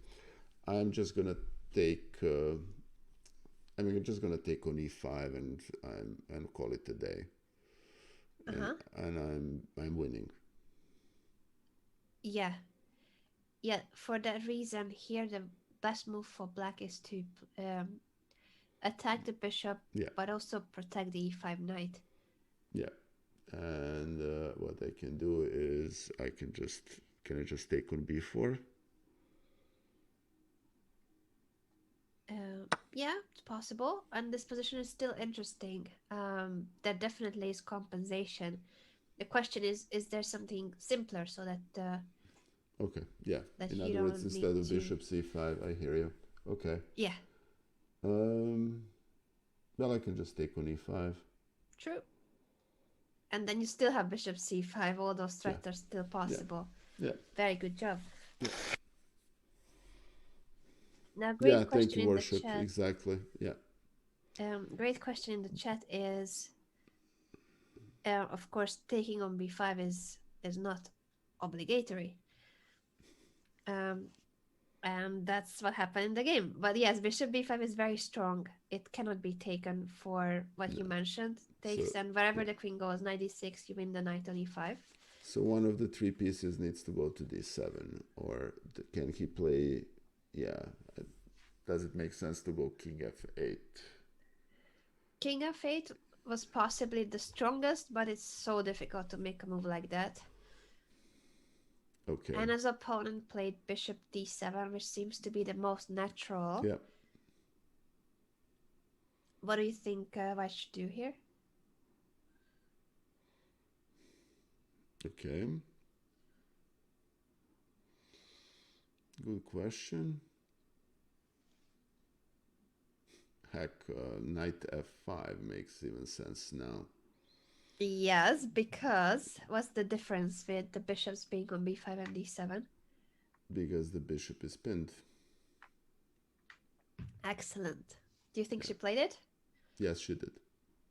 Yes, she did. Very good. That's Yeah. a beast move. Knight to f5. The bishop on g7 is hanging. The d6 pawn is hanging. And this bishop is pinned, as you said. So yeah, b5 is hanging, but everything else is hanging too. Uh, Yeah. Game and over. this is just Yeah. beautiful. This is game over. Knight d6, queen e5, and good. So long farewell. Yeah, the position collapsed immediately for black.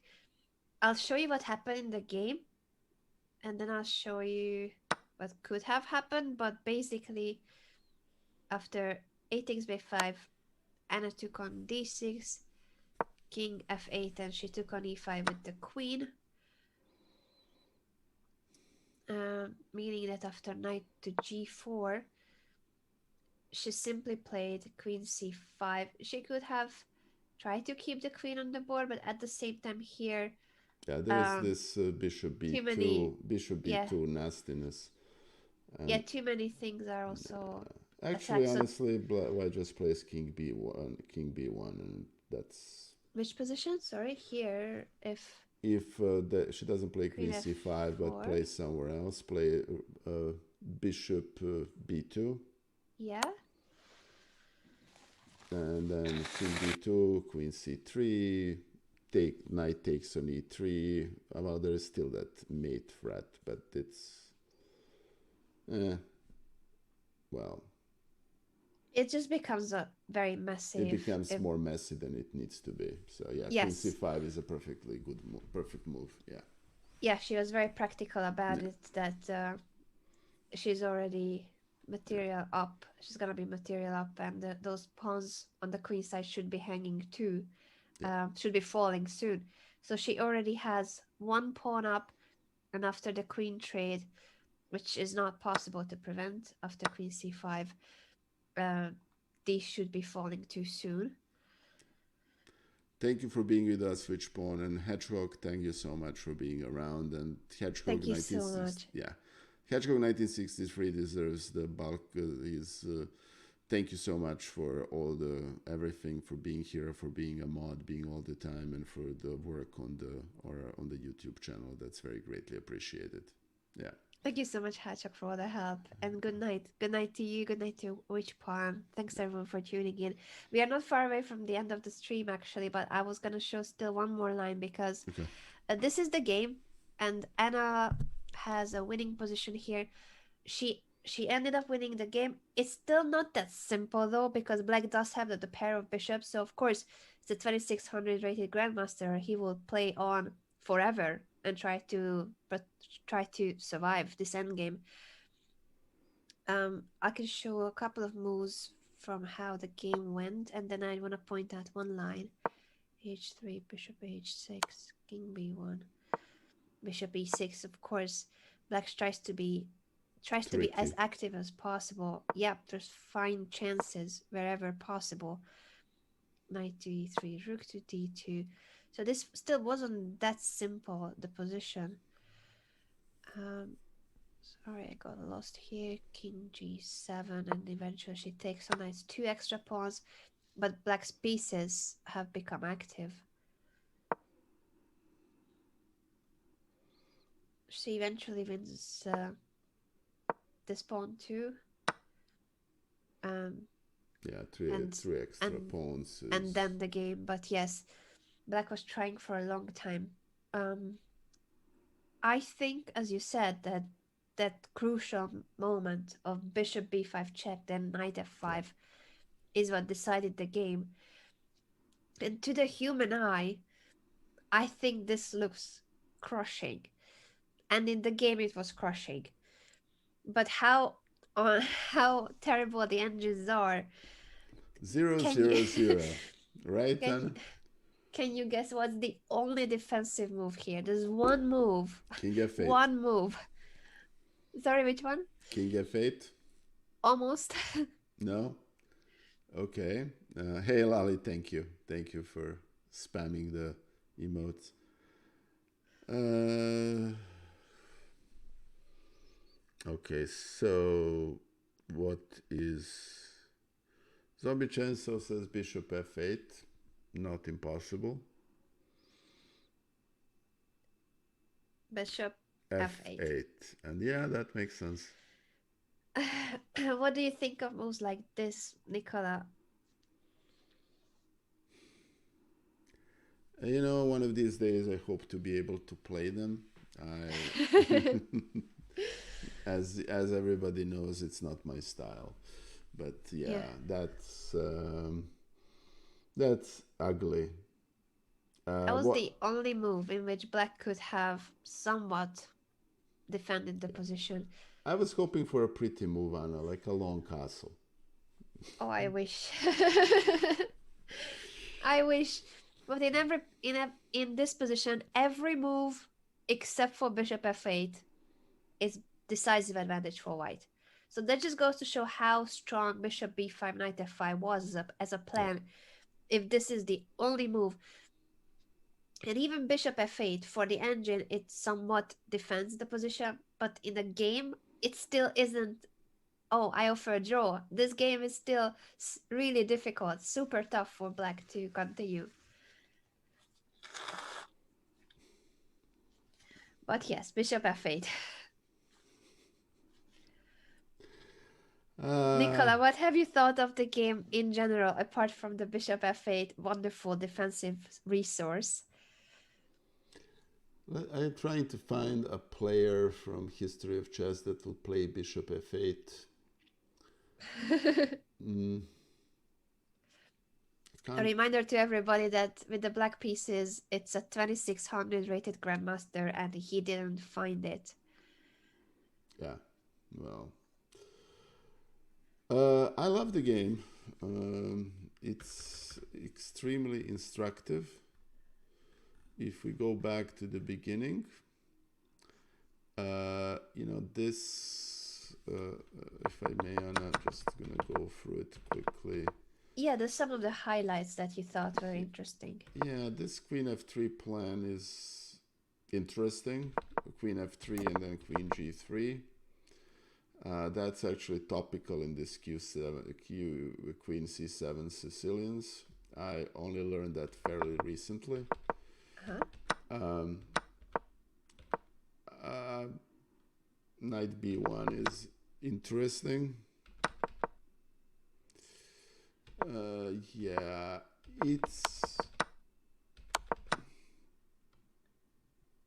it's a it's a great game, and Anna is obviously a very strong player, but this is not an Anaconda game. No. Yeah, it's very tactical, and it's and the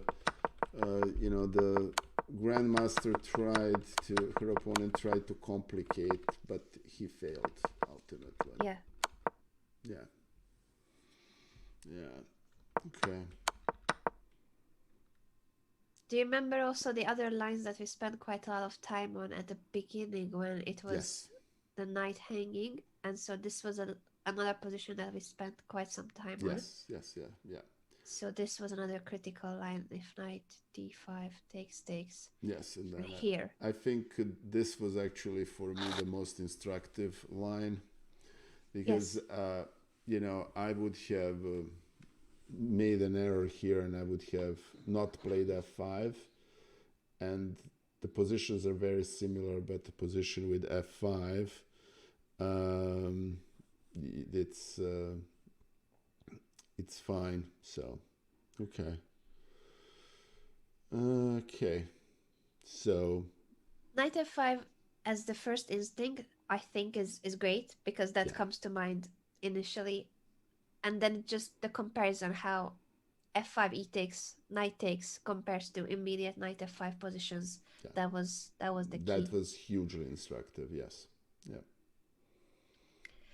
Nikola, I have seen, apart from the game that we have looked at, I have also seen in the chat a Moobot announcement about the next open field media event. Can you tell us about that again? Sure. Because I thought that would be something to know for everyone. Yeah. The next if we run and OFM in the chat is Grandmaster Norstuder got swindled himself into playing an adoption match against her significant other, which is WMFM Alessia Santeramo, who is a fellow streamer and a dear friend, and we played plenty of games and adoption matches and so on. And Julian got swindled to coming after a party in California to commentate at 1 a.m. So he's likely to be somewhat drunk. And his words, and I'm likely to be, tipsy. I'm likely to be a little groggy myself. I don't drink, but at 4 a.m. in the morning. But I have to see that match. I can't imagine a situation in which that's gonna turn into Noel's favor, but we'll see. Oh, it's 4 a.m. So for them, it's in the morning, right? Yes, that was the 10. only time that worked for everybody. So it's going to be Oh, I late see. night, and I get up at 5, so it's just Wow. 1 hour earlier. But I'll handle it. But couldn't resist the temptation. So Absolutely. okay, I cannot wait for that. So that will be this Saturday. okay. And Chess on Earth is asking if we can look at a quick 15-step checkmate. So if you need to leave, Anna, you can. I know you need to go, but I can stay stream for a couple of more minutes and show the game. If we have an easy way to bring it up, I don't mind looking at it, of course. Okay. So Chess on Earth, we mind passing the game in chat. We'll take a quick look, and we can take a quick look. Anyway, so that was most instructive, and there is one more line that I really liked. It was, I think this e5 was a great resource for black. Yeah. But somehow after e5, this g6 doesn't feel very concrete. So anyway. Yeah, it's a pity for black that with the queen on g3 it's so difficult to develop, because obviously it would be faster if black can play bishop e7, but the g7 pawn is always an issue. Okay. But it's true. Yeah.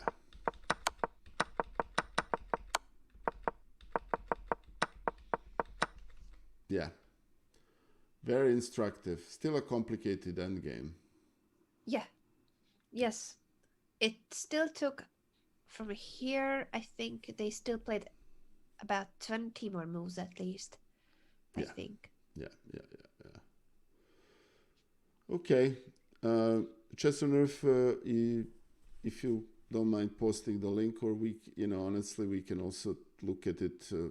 If Anna needs to leave, we can do it on my stream, or we can do it next Tuesday, or we just need a link, and I'm pretty sure we are allowing links here. I don't think Moobot prevented this, or we'll figure something out. Okay. Yeah, you posted the link. Oh, where is the link in Discord? I didn't see any links. Let me see here. I'm gonna open the Discord. Let me take a quick look. Sure. And it's in my Discord, I presume. Is it possible that Moobot actually filtered the links? Yeah. Okay. Did it? Yeah, hold on. No, it's not in Discord. On my Whisper. All right. Yeah. Oops. Hold on. All right. Let's see. Oh, yeah. Chess on Earth, we have a problem because it's on Lichess, and I am, unfortunately, I'm a chess.com. I can't stream anything on Lichess because I have an exclusive contract with chess.com. Yeah, it's one of those unfortunate or fortunate things. All right, if you don't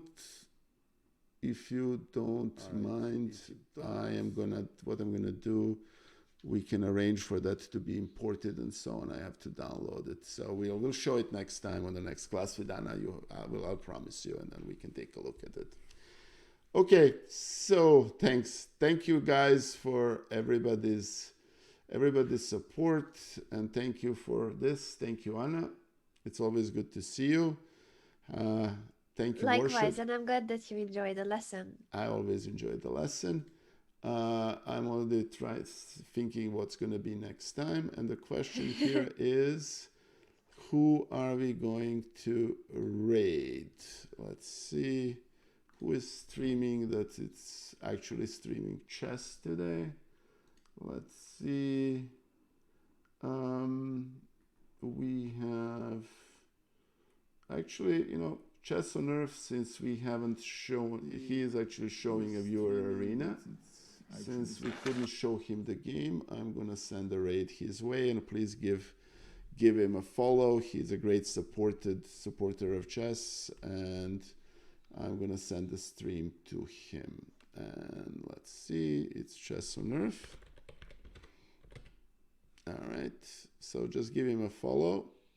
He is restarted streaming very recently, and we'll go from there. And I hope, Anna, that your allergies will subside. Is it seasonal? How long does it normally last?